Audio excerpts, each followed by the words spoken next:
Hello everybody, I'm back with chapter 14 of Holes. Hope you're enjoying the lovely weather. Okay, here we go. That night, as Stanley lay on his scratchy and smelly cot, he tried to figure out what he could have done differently. But there was nothing he could do. For once in his unlucky life, he was in the right place at the right time, and it still didn't help him. "You got it?" he asked X-Ray the next morning at breakfast. X-Ray looked at him with half-opened eyes behind his dirty glasses. "I don't know what you're talking about," he grumbled. "You know," said Stanley. "No, I don't know," X-Ray snapped. "So just leave me alone, okay? I don't want to talk to you." Stanley didn't say another word. Mr. Sir marched the boys out to the lake, chewing sunflower seeds along the way and spitting out the shells. He scraped the ground with his boot heel to mark where each boy was supposed to dig. Stanley stamped down on the back of the blade of the shovel, piercing the hard, dry earth. He couldn't figure out why X-Ray snapped at him. If he wasn't going to produce the tube, why did he make Stanley give it to him? Was he just going to keep it? The tube was golden colour, but Stanley didn't think it was actually real gold. The water truck came a little after sunrise. Stanley finished his last drop of water and stepped up out of his hole. At this time of day, Stanley sometimes could see some distant hills or mountains on the other side of the lake. They were only visible for a short while and would soon disappear behind the haze of heat and dirt. The truck stopped, and the dust cloud drifted past it. X-Ray took his place at the front of the line. Mr. Pendanski filled his canteen. "Thanks, Mum," X-Ray said. He didn't mention the tube. Mr. Pendanski filled all the canteens, then climbed back into the cab of the pickup. He still had to bring water to Group E. Stanley could see them digging about 200 yards away. "Mr. Pendanski!" X-Ray shouted from his hole. "Wait! Mr. Pendanski, I think I might have found something." The boys all followed Mr. Pendanski as he walked over to X-Ray's hole. Stanley could see the gold tube sticking out of some dirt on the end of X-Ray's shovel. Mr. Pendanski examined it and took a long look at its flat bottom. "I think the warden is going to like this." "Does X-Ray get the day off?" asked Squid. "Just keep digging until someone says otherwise," Mr. Pendanski said. Then he smiled. "But if I were you, Rex, I wouldn't dig too hard."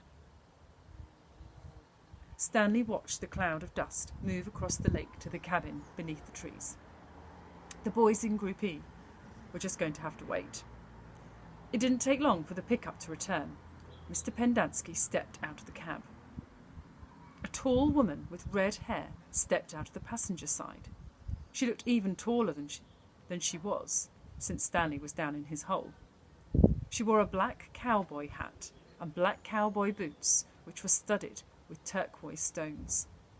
The sleeves on her shirt were rolled up, and her arms were covered with freckles, as was her face. She walked right up to X-Ray.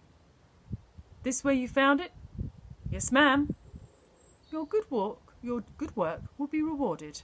She turned to Mr. Pendanski. "Drive X-Ray back to camp. Let him take a double shower. Give him some clean clothes. But first, I want you to fill everyone's canteen." "I just filled them a while ago," said Mr. Pendanski. The warden stared hard at him. "Excuse me," she said. Her voice was soft. "I had just filled them when Rex—" "Excuse me?" the warden said again. "Did I ask you when you last filled them?" "No, but it's just, excuse me?" Mr. Pendanski stopped talking. The warden wiggled her finger for him to come to her.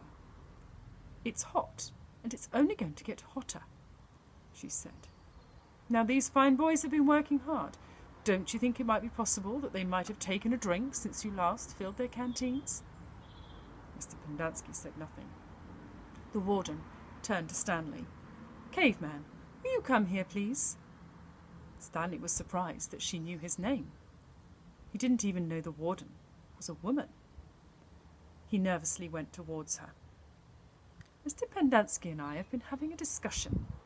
Have Have you taken a drink since Mr. Pendanski last filled your canteen? Stanley didn't want to cause any trouble for Mr. Pendanski. I still got plenty left, he said. Excuse me? He stopped. Yeah, I drank some. Thank you. May I see your canteen, please? Stanley handed it to her. Her fingernails were painted dark red. She gently shook the canteen, letting the water slosh inside the plastic container. Do you hear the empty spaces? She asked. Yes, said Mr. Pendanski. Then fill it, she said. And the next time I ask you to do something, I expect you to do it without questioning my authority. If it's too much trouble for you to fill a canteen, I'll give you a shovel. You can dig the hole, and the caveman can fill your canteen. She turned back to Stanley. I don't think that would be too much trouble for you, would it? No, said Stanley. So, what will it be? She said to Mr. Pendanski.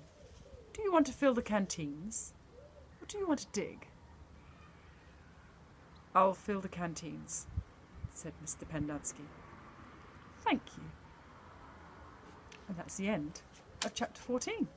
See you soon. Bye.